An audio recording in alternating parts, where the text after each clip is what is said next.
اب تو لوگ عوامی پذیرائی، لوگوں کے اندر مقبول ہونا، برادری میں، علاقے میں، شہر میں بلند ہونا کامیابی کی علامت سمجھنے لگے۔ اس کا نقصان یہ ہے کہ معاشرے میں دو چیزیں روز بروز بڑھتی چلی جا رہی ہیں۔ ایک ہے بے حیائی، فحاشی، عریانی۔ روز ایک نیا دروازہ کھلتا ہے، اس کا روز نیا دروازہ کھلتا ہے۔ اب تو ایک نیا لیبل لگ گیا ہے کہ سارا سال گانا باجا کرو، معاذ اللہ جو تمہارے من کی مرضی ہو وہ کرو، اور جب رمضان آئے تو کچھ چند پرچوں پہ حدیثیں لکھ کے ٹی وی پہ بیٹھ جاؤ اور لوگوں کو بتاؤ کہ اسلام شاید وہ والا مذہب ہے جو کہتا ہے سارا سال مرضی کرے، رمضان آئے تو حدیث پڑھنی شروع کر دے، اور یکم رمضان سے 29 تک دوپٹہ سر پہ رکھو، اور جب عید والا دن آئے تو اتار دو۔ ہمارا یہ دعویٰ نہیں ہے کہ دین کا کوئی ٹھیکیدار ہے، ہم کہتے ضرور دین سکھائے، ہر آدمی کو اپنا حصہ ملانا چاہیے۔ تنے تنہا کوئی آدمی، کوئی جماعت دین کا کام نہیں کر سکتی، لیکن دینداری صرف رمضان میں نہیں ہوتی، دینداری سارا سال ہوتی ہے۔ اب لوگوں نے دین کو جزوی طور پہ لینا شروع کر لیا ہے، کلی طور پہ لوگ دین کو نہیں اپناتے۔ شادی کے پروگرام منگنی سے لے کر بارات کے بیٹھنے تک سارے کام غیر شرعی ہوتے ہیں۔ مرد عورت کا اختلاط ہوتا ہے۔ سب سے بری رسم وہ ہے کہ جب جوان لڑکیاں ہاتھوں میں پھول لے کے دولہے اور اس کے دوستوں پر پھول پھینکتی ہیں، باقی ہر آدمی ڈرائنگ روم میں بیٹھتا ہے، ویڈیو والوں کو اجازت ہوتی ہے کہ وہ گھر کے ہر کونے تک پہنچ سکتا ہے۔ سارے کام غیر شرعی ہوتے ہیں اور جزوی طور پر دین پہ عمل ہوتا ہے۔ نکاح کا وقت آتا ہے تو کہتا ہے چپ کر جاؤ تھوڑی دیر کے لیے، بینڈ باجا بند کرو، ہم مسلمان ہو گئے۔ مولوی صاحب نکاح کے لیے تشریف لاتے ہیں، بیچارے چھپے بیٹھے ہوتے ہیں کسی کونے میں، چند کلمے پڑھا کے جب دعا کر کے چہرے پہ ہاتھ پورا نہیں پھیرتے تو پھر وہی تماشا شروع ہو جاتا ہے۔ جزوی طور پر لوگ دین پہ عمل کرتے ہیں۔ میرا رب فرماتا ہے یا ایھا الذین آمنوا اتقوا اللہ حق تقاتہ، اے ایمان والو رب سے ڈرو، اتنا ڈرو کہ جتنا ڈرنے کا حق ہے۔ ولا تموتن الا وانتم مسلمون، اور فرمایا یہ نہ ہو کہ تم مسجد میں مسلمان ہو اور بازار میں نہ ہو، اور ایسا نہیں ہونا چاہیے کہ جب تو تم زندہ ہو تو مسلمان ہو اور صبح مسلمان ہو تو معاذ اللہ شام کو کافر ہو، ایسا نہ ہو۔ فرمایا تم نے کلمہ پڑھا ہے تو میرے محبوب کے غلام ہو، اب مرتے دم تک مسلمان ہی رہنا، اب مرتے دم تک مسلمان رہنا، دیکھنا دامن دین تمہارے ہاتھ سے چھوٹ نہ جائے۔ دو باتیں عام ہو گئی امت مسلمہ، عام، ایک فحاشی عریانی عام ہے اور روز بروز اس کا نیا رنگ ہے۔ اب تو میں نے کہا مذہب کا ساتھ لوگوں نے تھوڑا سا ذائقہ لگا لیا ہے، کہتے نہیں رمضان میں نمازیں پڑھ لیں گے، خیر ہے، بچ جائیں گے، چھٹی ہو جائے گی۔ وہ میں ہی کیوں نہ ہوں، میں ہی کیوں نہ ہوں، عورت کے سامنے کھلے منہ بیٹھنے کی کسی کو بھی اجازت نہیں، کسی کو بھی اجازت نہیں۔ کسی نے حضرت سیدنا جنید بغدادی سے کہا تھا کہ اگر مرد عورت نیک ہوں تو پھر تو درس و تدریس ہو سکتی ہے نا، پھر تو پڑھا سکتے ہیں نا ایک دوسرے، نیک ہو، پرہیزگار ہو۔ تو دین چونکہ میرے رسول پاک کا ہے صلی اللہ علیہ، یہ کسی ایک شخص کے اٹھ کے نئی بات کرنے سے اور اس کو نیا جدید کو ٹانکا لگانے سے بدل تھوڑی جائے گا۔ حضرت جنید بغدادی سے کہہ دیا کہ حضرت جی اگر دو بندے نیک ہوں تو پھر بات چیت ہو سکتی ہے۔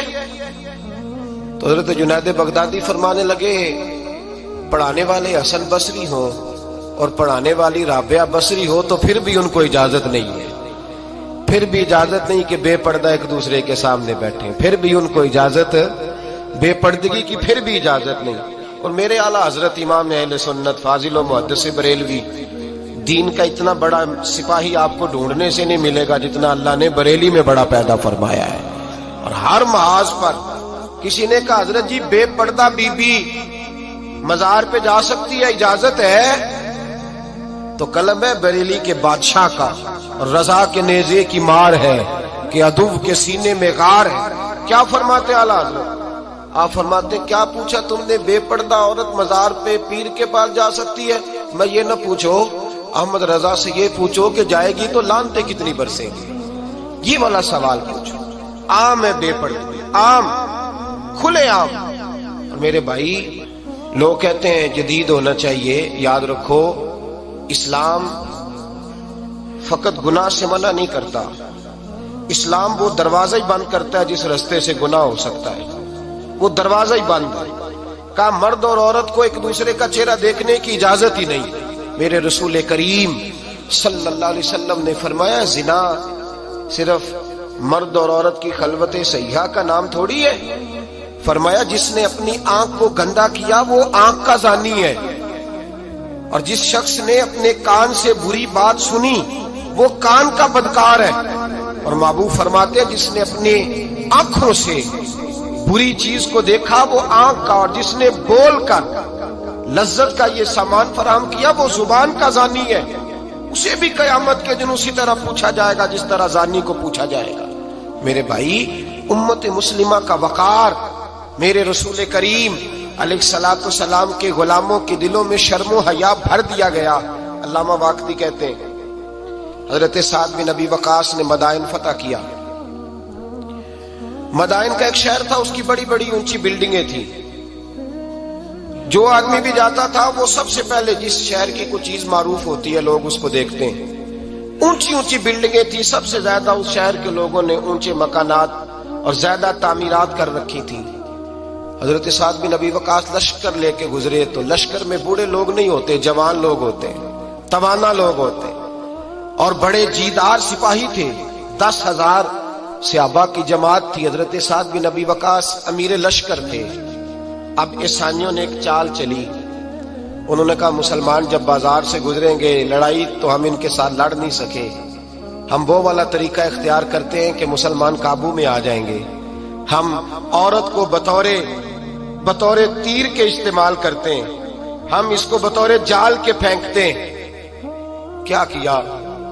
عورتوں کے ہاتھوں میں پھول دیے، پلیٹیں پکڑائیں، بلڈنگوں کی چھتوں پہ کھڑا کر دیا، فرمایا تم ان پر پھول پھینکنا، اگر 2-4 سپاہی بھی ہم اپنے قابو میں کرنے میں کامیاب ہو گئے تو دراڑ تو پڑ گئی نا، تم ان پر پھول پھینکنا۔ یہ دیکھیے رسم چلی کہاں سے، ہم نے اپنا لی ہے، چلی کہاں سے اور ہم نے اس کو اخذ کر لیا، رواج بن گیا۔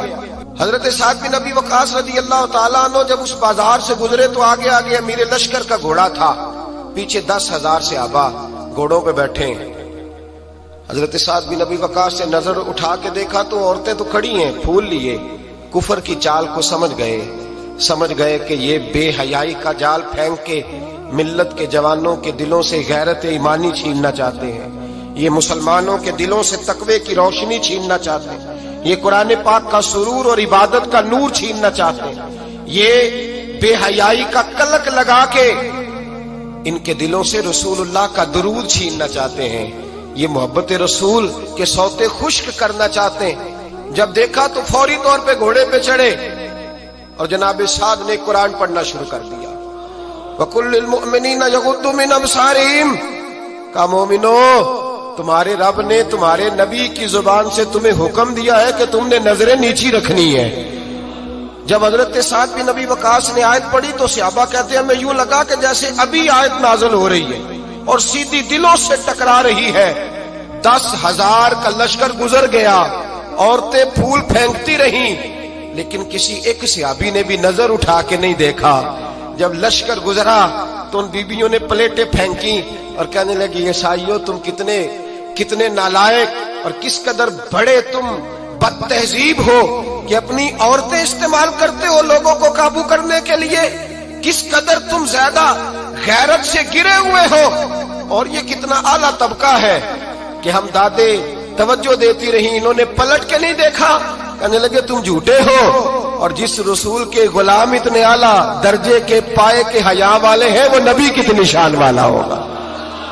बीबियों ने कलमा पढ़ना शुरू कर दिया। भाई याद रखें, ये जो आज जगह जगह मुसलमानों के खिलाफ कुफर की साजिश है, मेरी मिल्लत का जवान रोज रात को 10 मैसेज टाइप करता है, ये रोज रात को 20 नंबर अपने मोबाइल पर रखता है और फख्र के साथ बयान करता है, और बड़ी तकलीफ के साथ बात कहनी पड़ती है कि उसके अब्बा जी को भी पता है कि बच्चे के मोबाइल में नंबर हैं, उसके घर वालों को भी पता है, और लोग हैं कि इसको एक शुगल समझ के, एक छोटा सा बच्चे का शौक समझ के इसको दरगुजर कर रहे हैं। तुझे पता नहीं कि जब इंसान की ये सोच होती है, जब उसका ये नजरिया होता है, तो ईमानी कुव्वतें कितनी जायल होती हैं। जब नौजवान की नजर के अंदर ऐब पैदा होता है तो फिर उससे नमाज की लज्जत जाती रहती है, कुरान पाक का जायका जाता रहता है, दुरूद पाक का जायका जाता रहता है। उठाइए मुस्नद इमाम अहमद बिन हंबल, मेरे रसूल करीम सल्लल्लाहु अलैहि वसल्लम की बारगाह में सहाबी ने आके अर्ज की, या रसूलल्लाह मैं बड़ी अच्छे तरीके से वुजू करता हूँ, टाइम निकाल के मस्जिद आता हूँ, हुजूर मैं पाबंदी से पढ़ने की कोशिश करता हूँ, लेकिन ऐ मासूम आमिना,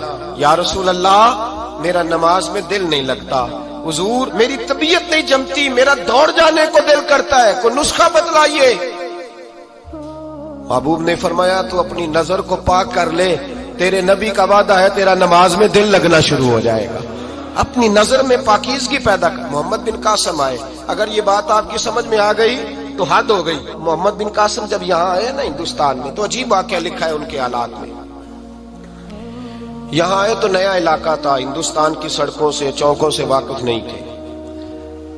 जब तशरीफ लाए, राजा दहर उनके मुकाबले में था, जंग करनी थी, लश्कर लाए, तो खुद भी अभी 17 साल या 19 साल के जवान थे और साथ भी लश्कर जवानों का था। एक बुजुर्ग थे काफिले में, बुजुर्ग कहते हैं मेरी मोहम्मद बिन कासिम से मुलाकात हुई तो मैंने इस शख्स के चेहरे पर परेशानी देखी, शदीद तकलीफ में देखा, तो मैंने कहा जर्नैल मुसलमानों के तो किस परेशानी में है? तो मोहम्मद बिन कासिम कहने लगे परेशानी ये है कि हम अरबी हैं, ये अजम का इलाका है, हम तो रस्तों से भी वाकिफ नहीं। राजा दहर सुना है बड़ी फौज है, बड़ी ताकत है, बहुत पुराना यहाँ का रहने वाला है, छोटे छोटे मोर्चों का पता है, रस्तों का पता है, कैसे जंग होगी? मैं परेशान हूं कि मुकाबला कैसे होगा? वो बुजुर्ग कहते हैं मैंने भी दुआ की, तसल्ली दी, मैंने कहा अल्लाह तेरी मदद करेगा। मैं गुजर गया। 3-4 दिन के बाद मुलाकात हुई तो मैंने मोहम्मद बिन कासिम के चेहरे पर बड़ी रोशनी देखी, हंसते और मुस्कुराते देखा, तवानाई देखी, वकार देखा, इत्मीनान और सुकून देखा। मैंने कहा खैरियत तो है, परसों तरसों तो बड़े परेशान थे, आज क्या हुआ? अगर ये बात समझ में आ गई मेरी मिल्लत के जवान के, अगर ये बात समझ में आ गई तो शायद इसे ढब और सलीका आ जाए जीने का, शायद ये समझ जाए कि मेरी तमन्नाई का राज कहाँ है। कहने लगे भाई परसों तरसों बड़े परेशान थे, आज क्या हुआ? जवाब दिया कि तारीख बना दी, उस 17 साल के जवान ने तारीख बना दी। कहने लगा मैं बेफिक्र हो गया हूं, राजा दहर मेरा मुकाबला नहीं कर सकता, वो 2 दिन नहीं खड़ा हो सकता मेरे सामने। का वजह क्या है? मोहम्मद बिन कासिम कहने लगे मैंने तहकीक की है, मुझे पता चला है कि राजा दहर ज़हन का गंदा है, नजर का नापाक है, वो सीने बंद का बुरा है। मुझे पता चला है वो तो चचा जात बहन को नहीं छोड़ता, वो तो खाला जात पे बुरी नजर रखता है। मुझे पता चला है कि उसके तो अपने इलाके की औरतें उसकी नजर से महफूज नहीं है। कहने लगा जो गंदी नजर का जवान होता है वो किसी मैदान में नहीं ठहर सकता। कहने लगा मेरी 17 और 19 साल की जवानी है, मुझे कसम है गुंबद खजरा की, मैंने जब भी देखा है या मुस्तफा का दुरूद देखा है या रसूलुल्लाह पे नाजिल होने वाला कुरान देखा है। मेरा मुकाबला कैसे करेगा? मेरे मुकाबले में कैसे आएगा? जो नजर का गंदा हो, किरदार का नापाक हो, वो किसी के मुकाबले में आ सकता?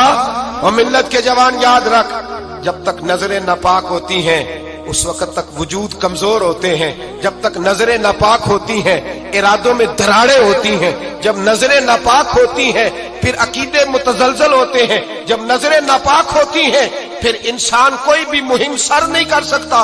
और जब नजर पाक होती है, हजरत अब्दुल्ला बिन उज़ाफा जिहाद कर रहे थे, रूम के ईसाइयों ने गिरफ्तार कर लिया, 1000 आदमी ने मिल के पकड़ा, गिरफ्तार नहीं होते थे सहाबी, 1000 आदमी ने घेरा डाला, गिरफ्तार करके ले गए।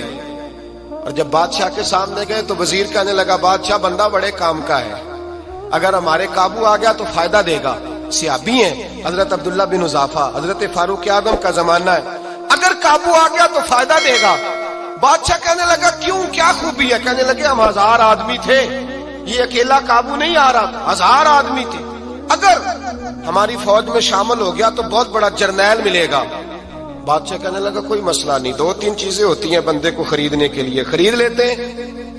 बादशाह कहने लगा अब्दुल्ला जितनी दौलत तुझे चाहिए मैं तुझे दे देता हूं, मेरे लश्कर में आ जा, माज़अल्लाह इस्लाम छोड़ दे।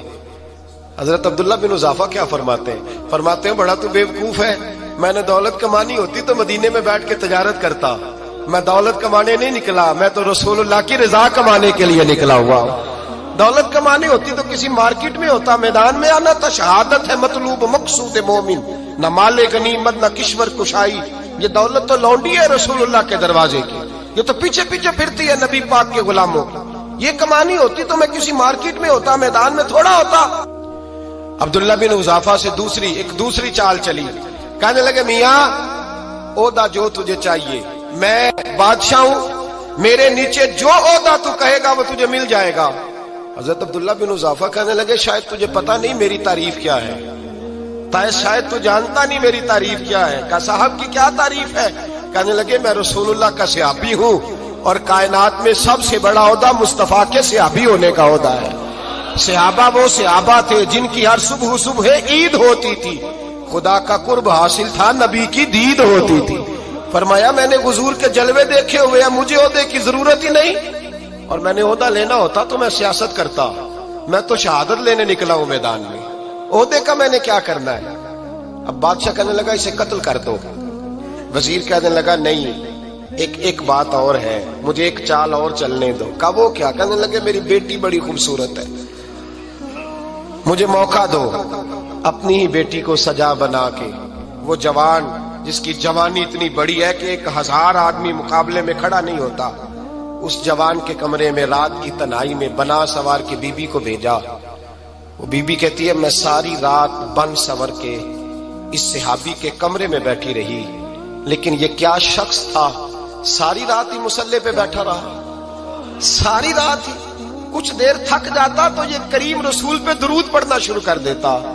बीबी कहती है सहरी हो गई तो मैंने छू के देखा कि इंसान है कि जिन्न है, ये बंदा है कि फरिश्ता है, छू के देखा। कहने लगे पीछे हट जा। मैंने कहा मैंने तो सुना था तू 1000 के मुकाबले में है और तू इतना बेहिस्सा है कि बनी सबरी दुल्हन बैठी है, तूने नजर नहीं की। अब्दुल्ला बिन हुज़ाफा, बीबी कहती है नजर फिर नहीं उठाई, नजर फिर झुकी हुई है। कहने लगे बीबी मैं मजबूर हूं, अब मेरे ऊपर कोई हुस्न नहीं चलता, मैंने जलवाए बद्दुहा का दीदार किया हुआ है, अब मेरी निगाहों में जचता नहीं कोई, इसलिए कि जैसे मेरे सरकार है ऐसा नहीं कोई। कभी भी अब नहीं किसी का मेरे ऊपर जादू चलता, मैंने मुस्तफा को, और कहा जरा पीछे हट के बैठ, मुझे मेरे रसूल ने गैर महरम से बचने का हुक्म दिया है, जरा पीछे हट के बैठ। सहरी का वक्त था। वो बीबी कहती है उस नौजवान के जुमले मेरा सीना चीर गए, कलेजा फट गया, चीख निकली, मैं कुफर के आलम में रोई। मैंने कहा मुझे बता तो सही, आखिर ये जज्बा कहां से मिलता है, आखिर ये रोशनी तो मैंने देखी नहीं, कहां से आती है। एक मेरा बाप है जो बना सवर के मुझे तेरे कमरे में छोड़ गया, बतला ये कहां से कैफ आते हैं। अब्दुल्ला बिन हुज़ाफा कहने लगे अगर कैफ लेना है तो तू भी मेरे मुस्तफा का कलमा पढ़ जा, आजा दरवाजा रसूल पे झुक जा, मिल जाएगा। सवेरे दरवाजे पे बाप आया बेटी से रिजल्ट लेने, दरवाजा खोला तो बेटी नकाब पहने बाहर आई। बाप कहने लगा क्या बना? कहने लगी पीछे हट जा, तू गैर महरम है, काफर है, मैं मुसलमान हूं। उसने कहा क्या हुआ? कहने लगी तेरे जैसे को बाप कहूं, तेरे जैसे को जो मुझे इस्तेमाल कर रहा था, मैं तुझे बाप नहीं मानती, मैं अब रसूल वाली हो गई हूं, मैं हजरत फातिमा की कनीजा हो गई हूं, मैं अब नबी करीम की खादिमा हूं, खबरदार मेरे करीब ना आना। ये दाव भी नाकाम हुआ। अब हजरत अब्दुल्ला बिन हुज़ाफा के सामने मौत खड़ी की, एक कड़ा में तेल गर्म किया, कहने लगे तुझे इसमें जलाया जाएगा। हजरत अब्दुल्ला बिन हुज़ाफा रदियल्लाहु ताला अन्हु जब जलने के करीब हुए तो रोने लगे। रूम का बादशाह कहने लगा शायद डर गया है, कहने लगे अब समझ आई है, अब तुझे पता चला है, चला आ जा। हजरत अब्दुल्ला बिन हुज़ाफा कहने लगे तू काफिर है, तेरी काफिरों वाली सोच है, اس لیے نہیں رویا کہ موت سے ڈر گیا ہوں، میں تو اس لیے رویا ہوں کہ ایک جان ہے وہ نبی پاک پہ قربان ہو رہی ہے، کاش رب مجھے 1000 جان دیتا میں ساری مصطفیٰ پہ قربان کر دیتا۔